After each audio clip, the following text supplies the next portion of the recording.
Hello lovelies, welcome to my channel.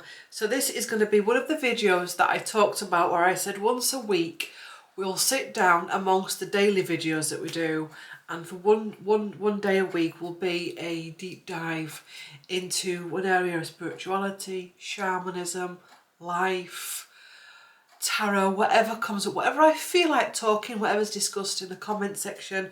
We'll do one topic a week. It might be on different days, it's not going to be on set days, as and when, okay? As and when the topics come up. And this one is about the dark night of the soul. Before I go any further, I've googled the meaning, the official meaning of dark night of the soul, and we'll start with this. The term dark night of the soul can be used as a synonym, can never say that word, for a crisis of faith.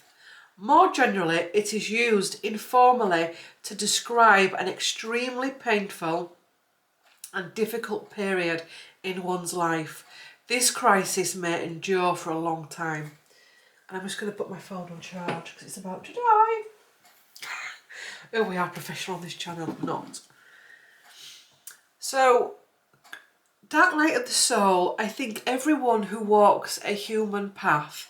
Do you know, I thought that water was running then and I realised it's a draft that's coming through from there. Anyway, window that I've got open. It was just moving.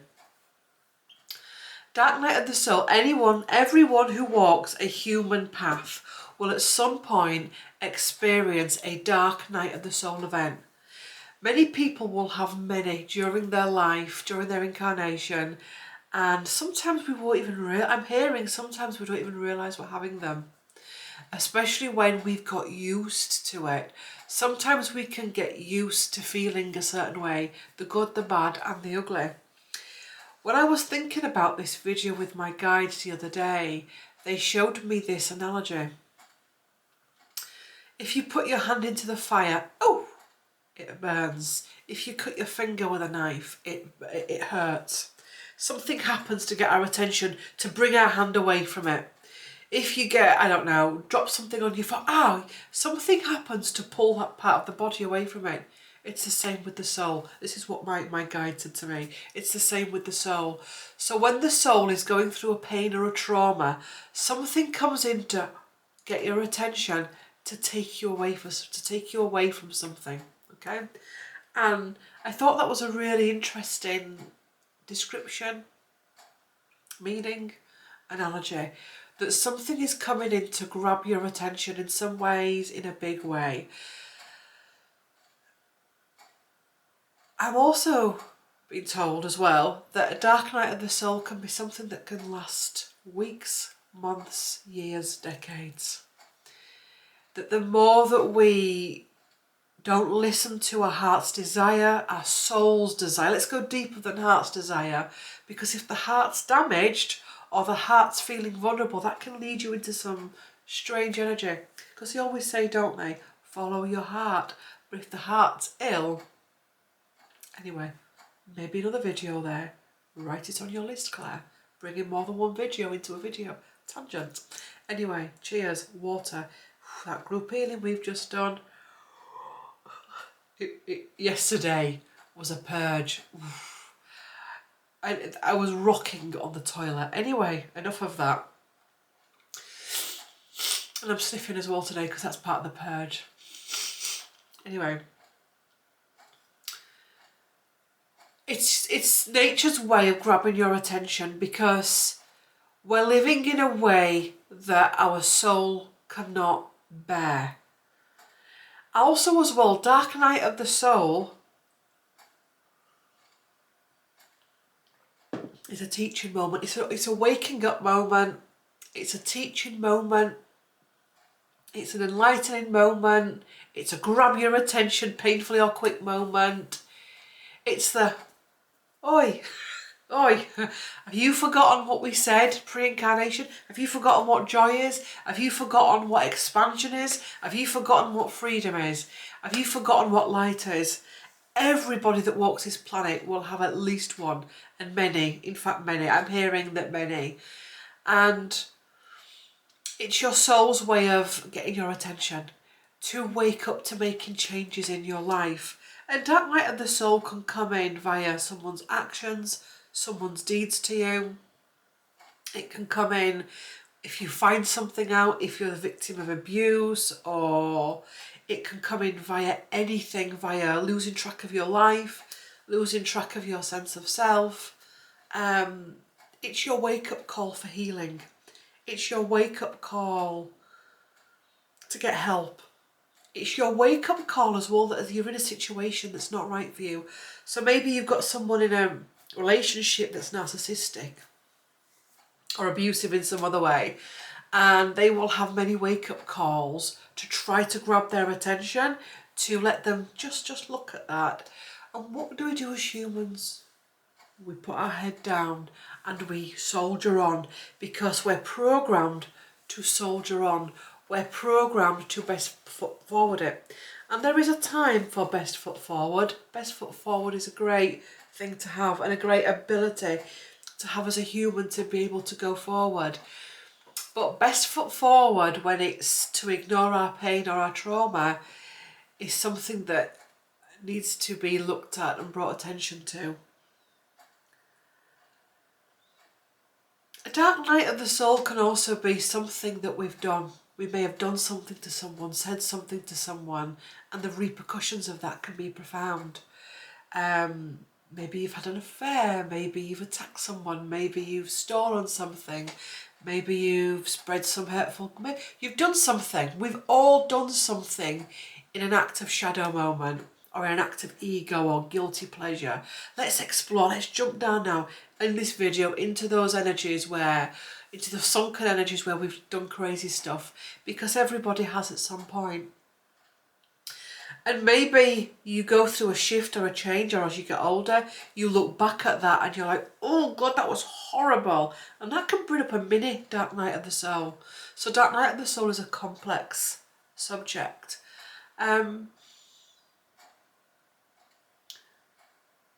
With dark night of the soul, we can feel that I'll never be able to feel right again.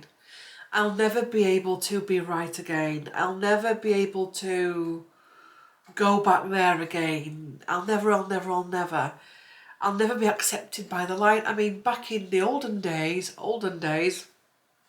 the church used light and dark to control people. If you do this, you'll never get through the pearly gates.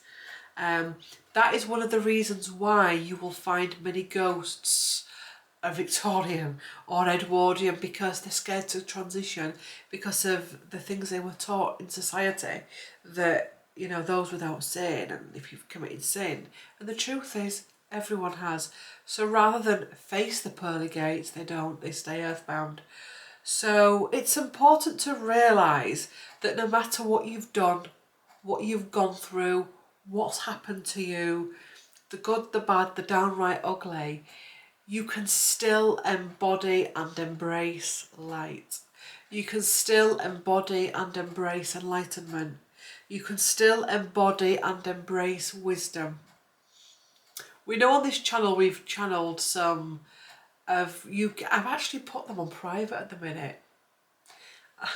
I'm not deleting them, I've just put them on private, because there's a time for stuff and there's a time not for stuff. But I think I may put them back public, where we've channeled at least 2 or 3 of UK's most controversial criminals that have transitioned. And they've come in with a perspective of after their life as the criminal, after the transition period, and then the wisdom that they want to bring forward. And I think nearly all of them say that no matter what you've done, no matter what you've... And these people, may I add, they've gone nuts. I'll tell you who they were. They were the Cray twins, Peter Sutcliffe and Jimmy Savile. I will today send them private again. I was gonna, because some of them are part of a series when I used to do episodes, and I was gonna stitch them all together as one. Let me know in the comments if you would like me to stitch together the Peter Sutcliffe and the Jimmy Savile videos, because they were done as individual episodes.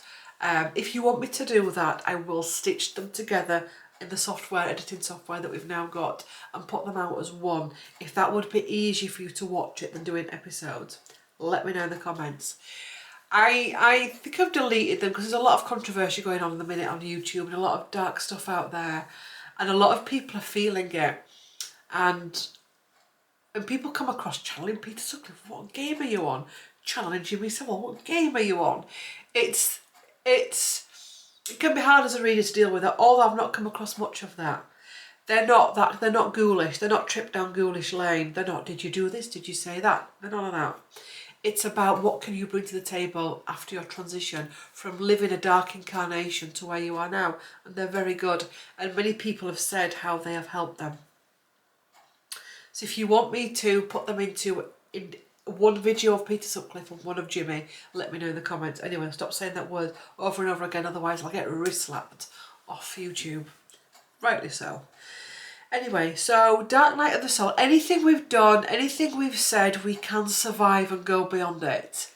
On your healing journey, when you start to go on a healing journey, be it through therapy, through your own way of healing, or through a spirit, you go for healing, you will get moments of Dark Night of the Soul. If you're doing your job properly, if you're getting proper healing, be it therapy, you will go through moments where you feel horrific. I remember when I went for my first lot of therapy. Actually, it wasn't my first lot. It was my first lot after I'd got attacked. And the therapist said, you will get worse before you get better. And I remember thinking, well, I've come here to be made better, thanks.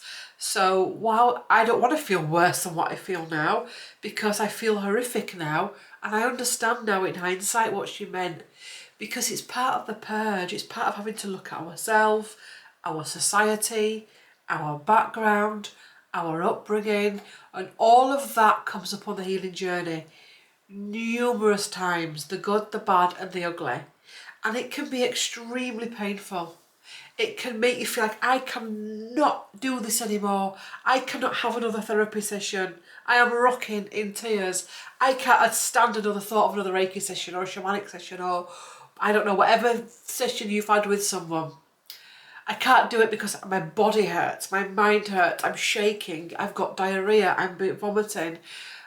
I'm questioning my reality, I'm questioning my heritage, I'm questioning my ancestry, I'm questioning my future. And this can be, on a scale it can be horrific, but that's part of it. And this is where we get the Dark Night of the Soul, and we actually respect it and honour it as the teacher. So if we go through a Dark Night of the Soul episode, rather than run from it, this is our sit down with the devil. Did you know that shamans go into the woods, and they used to years and years and years ago, they actually still do it, they will go and they used to sit with the local demon, the local entity, because, you know, they are about. And they would sit with the devil and they would talk to the devil and get to know the devil, so they could take that wisdom back to the village to tell the people that were living in fear from the devil. So they could understand what the devil was looking for to latch onto. They could understand how the devil worked so that they could help people. And that was one of the reasons why I did those channelings with the criminals, so we can understand that energy better. Because part of your healing journey, you're not running away from stuff. You can't run away from the abuse you've suffered. You can't run away from your own inner abuser, because everyone has that within them. On some level, there's an inner abuser in everyone, be it verbal or whatever, or neglectful. So your Dark Night of the Soul is where you can sit with your own demon and really get to know it, how it ticks, what it needs to survive, what it needs to keep going, what it's attracted to, how it's trying to bring you down, how it's trying to sabotage you. Because ultimately when we flip that, that's your teacher. That's your own personal internal shaman. You're talking to the demon. Many people have had a Dark Night of the Soul and it's been their saviour. Many people that have had addiction issues, be it alcohol or drugs, that have hit rock bottom and had a bad session and they've lost they've lost everything, their family, business, work, all of it. That will be their Dark Night of the Soul, and that's been there, knock on the shoulder, wake up, wake up, wake up. So a Dark Night of the Soul is also needed. A Dark Night of the Soul is needed it's an essential part of your healing journey. It's not something to fear. It's not something to run from. One of the things when you go through it is you have to listen to it, step back from people and situations if you're going to be easily triggered or you need to heal, because you can go really ultra sensitive. Nurturing yourself, even doing something like that, just gently, not where you're like that, because you can make yourself even dizzy, easily overwhelmed. Think how you deal with a baby. You wouldn't, you gently soothe them. And you gently soothe yourself physically like that. You can cocoon yourself in a blanket or in a quilt. That's interesting. My guide's saying fire sounds. Do you know, on YouTube, I do this in autumn and winter when I'm reading a book, I put on fire ambient sounds. And he's saying either a real fire, if you've got a log burner, or ambient fire sounds where you cocoon, nobody else in the room, and you just listen to ambient sounds and you can work with the energy. And imagine that fire energy cleansing it, because fire is hugely transformational and fire can be cleansing and soothing. Rain sounds as well, the sounds of waterfall. There's a video that I'm putting out on Sunday, just before this video. This goes out on Monday, the waterfall one. The different waterfalls I filmed in Scotland that I've just put together, I've just stitched them together.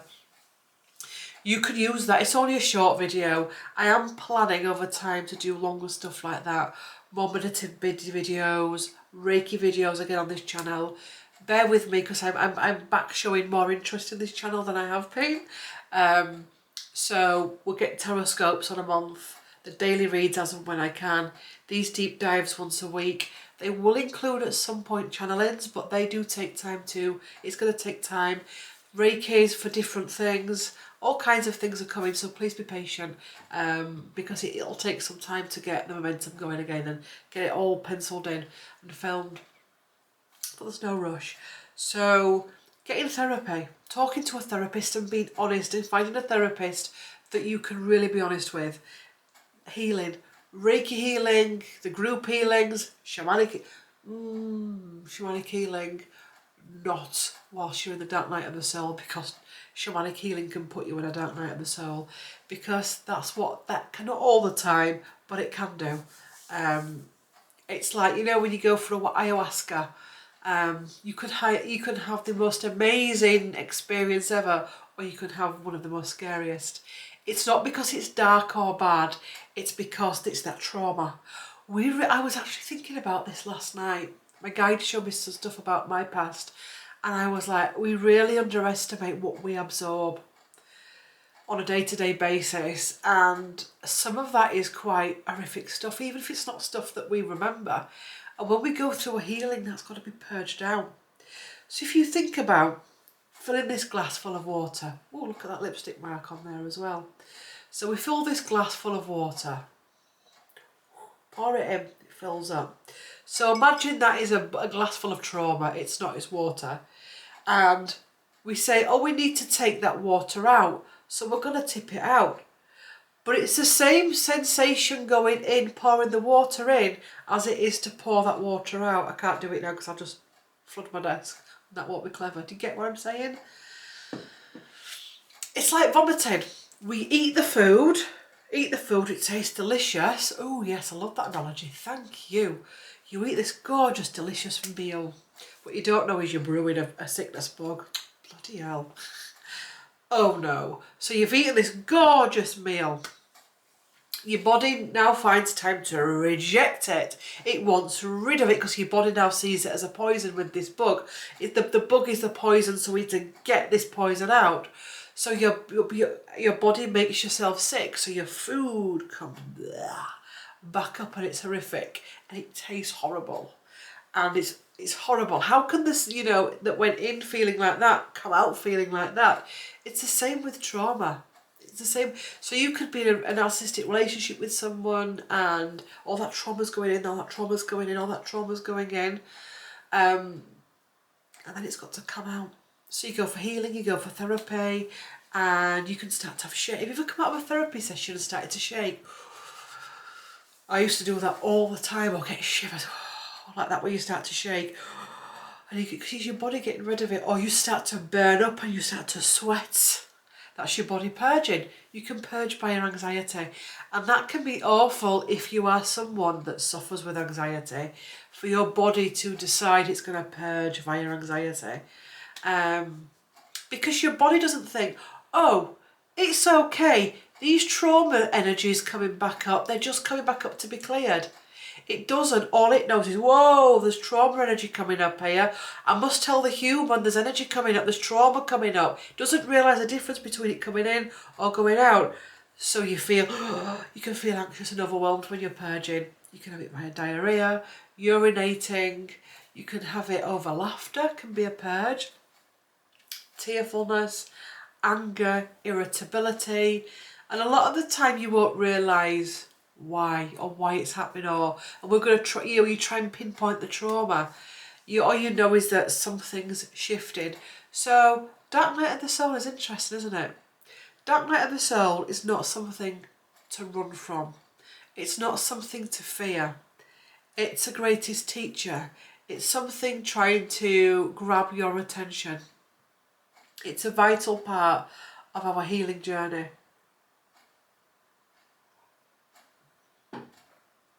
And I think the world's having a dark night of the soul at the minute. Humanity's having a dark night of the soul. Countries are having dark night of the soul, which is why you're seeing such stuff. Losing one's faith in life is a big part of dark night of the soul. So you can lose your faith in yourself, lose your faith in your community, your country, your world, your life, your family, your belief system, your workspace, your business.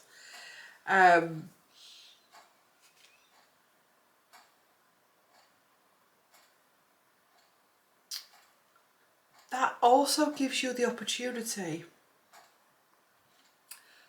to build a new connection with that thing that's not like the old one. In some cases you'll sever something and you'll turn away from something, but even if you walk away from something, say it's a job or a belief system, when you look back you'll still have a connection to it, an energetic connection, a thought process that comes up. And over time, when you've worked through your stuff, it's about being able to see it in all its glory, the good, the bad and the ugly, but not to stand there from a point of judgment or fear with it.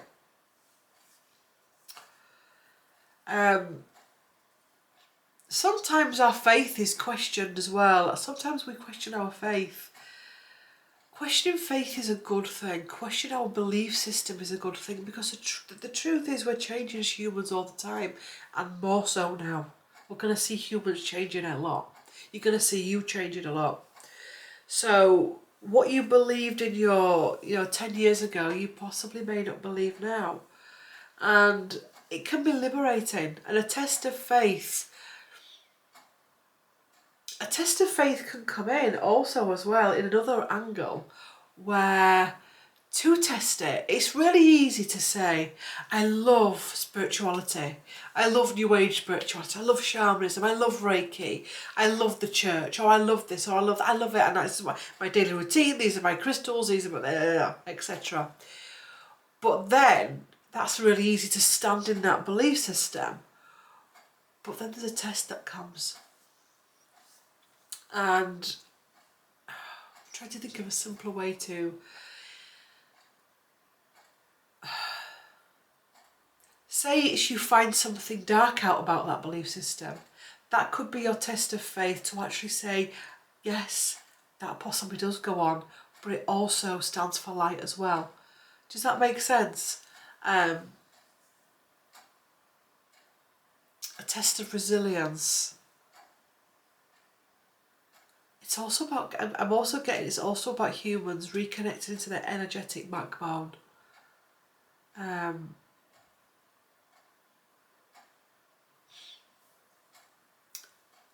Dark night of the soul is something we should learn to dance with, that we should learn to understand with, that we can learn to See, I've been shown an unfurling rose that's been tightly budded and it's coming out. Expansion, heart opening, to look at the dark night of the soul from the heart perspective.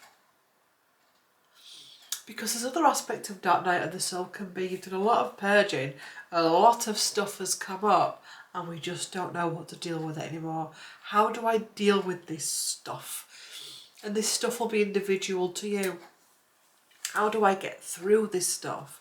How do I get beyond this stuff? So it can also be getting overwhelmed and all that stuff. You know, when you're healing and you think, I've had a really good healing session, then afterwards you're like, oh, but I've got so much more to do. That can be like a dark night of the soul where it's like, I can't do this. You know, am I ever going to stop purging? Am I ever going to stop clearing? No. No. I remember asking a shaman, I've said this before, is it possible to be fully healed? And she said, no. There's always going to be something. Always going to be another layer of the onion. There's always going to be something that is there for us to dance with, to investigate, to look at, to ponder, to go deeper with. And life's going to be more areas of grey rather than black and white. We're going to be seeing more dark night of the soul energy as the world goes to its tipping point. The world's going to its tipping point for people to wake up to themselves, to wake up to their lives. We are in a position now where, or we have been where, work, money, eat, sleep, rave, repeat, matrix energy. You watch the news, you do this, you do that, you do this, you buy a car, you buy 2 cars, you get a 4-bedroomed house, you work, you leave school, you get pushed into passion with the best results you can. You've got to go to university, you've got to get married, you've got to have 2.4 and all of this. And people are exhausted, parents are exhausted, humans are exhausted. People in relationships, marriages, jobs, houses, families, societies that are breaking their heart, mind, body and soul. And in some cases, all of it. And step by step, each individual person is being pulsed with this dark night of the soul. And you know what I'm also getting is it's not spirit going, right, Barbara, you're next. Barbara goes through her dark night of the soul because of what she's experienced in her life, because of the way she's neglected herself, because of the situations that she's allowed herself to be pushed into, manipulated into, for saying no when you should have said yes, for saying yes when she should have said no. So dark night of the soul isn't your guys going, boom, you're going to get it next. It's something we create ourselves. It's something we create ourselves. That could be facilitated when it comes up by your guides to say, do you want to have a look at this? Do you want to have a look at this? So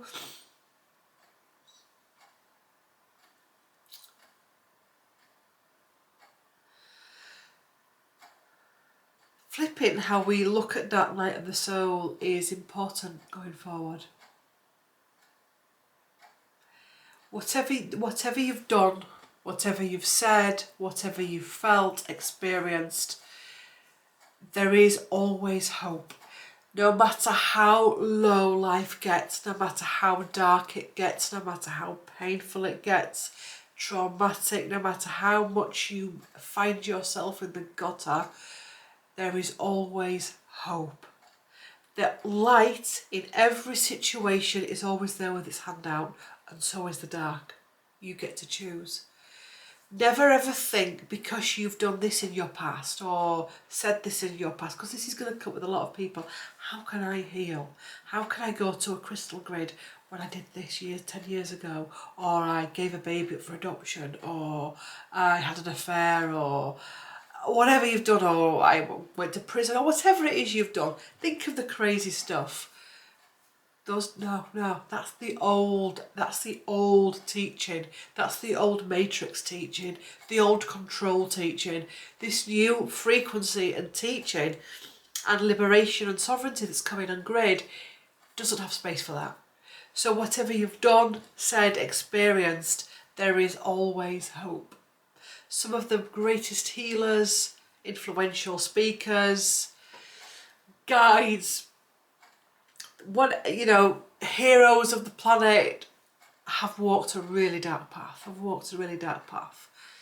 And can come through it. So whatever you've done, you can heal, you can have a better life, you can survive, you can come through it. Even if, I'm going to go really brutally, even if you've got an illness that could kill you, and say you can't survive it, you're going to transition. You're still not finished. You'll transition, you'll spend some time there, then you come back. It's never the end. It's never the end. There's always going to be more. And you can change it at any point. Listen to your dark night of the soul. Sit with it. Get help with it. Get guidance with it. It's coming for a reason. It's one of your greatest teachers. Allow space for it as well. What behaviours come up during that dark night of the soul? And ultimately know that this too shall pass, does pass. And there is a timeline where it's passed. So that's today's deep dive into Dark Night of the Soul. I'll try to do it as simple as I can, because we've just done just over 30 minutes, but there's so much more out there to explore. And this is where you guys go off now and you explore your own life. So thinking about your own life, your own dark nights of the soul, you can journal. What has it taught you? What has it shown you? What has it brought up to the table? What shadow aspects has it brought up? How has it empowered you? How is it going to take you forward? How is it going to be the foundations of which you're going to build the next stage of your life? Why are you thankful to it? Write down the ways in which you're thankful for your dark night of the soul. Thank you, Dark Night of the Soul, for showing me this. Thank you, Dark Night of the Soul, for alerting me to this. Thank you, and this is private too. You can do bullet points, you can do paragraphs, you can do pages. You can go off and you can pull some oracle cards for your own personal guidance. You can meditate on this. Afterwards, get some water after you watch this video. Go and meditate. Sage yourself and just connect to Source and see what comes up. And start changing how you view your life, that you can't change it, that you're stuck, because you're not stuck. You're going to start to realise that life is much more fluid than you think. And go watch the waterfall. I did do the sound bath. I'm going to do more of those as well once I get used to those bells, those sound bath bowls. God, Mercury retrograde is my dark night of the soul. It's really affecting speech more than normal, but it does pass. And yeah, get a book, go buy a book on it. So that's the thing with these videos as well. Once I've finished, there's stuff for you to do. Don't just watch them and then just, whatever. Try and get as much as you can out of this, because it's not cost you anything to sit here. It's just your time. And use them as your teaching tool to go forward with this, like you've just done a session sat here. Yes, so thank you for watching, and like, comment and subscribe for more content. Shall we do, I already have a playlist on here called Shamanic, something like Shamanic Teachings. Shall I just keep adding these videos to that, or shall I do a separate playlist? I'll change it. I'll change the word to Shamanic Teachings and Deep Dives. So that playlist will stay. There's already videos in it if you want to go to the playlist. And I'll change it to something like Shamanic Teachings and Deep Dives. And yeah, okay? So you can work your way through these videos. And yes, thanks for watching. I've said this before. Like, comment and subscribe. And yes, should we do an emoji? What emoji? Wings. Angel wings. If you get to the end of this video and like to leave a comment but not sure what to put, I think it's actually we may get angel wings on there, but it may just come up as a little angel, as flying your wings and flying free. Thanks for watching, and I will see you in the next one. Bye for now. Bye.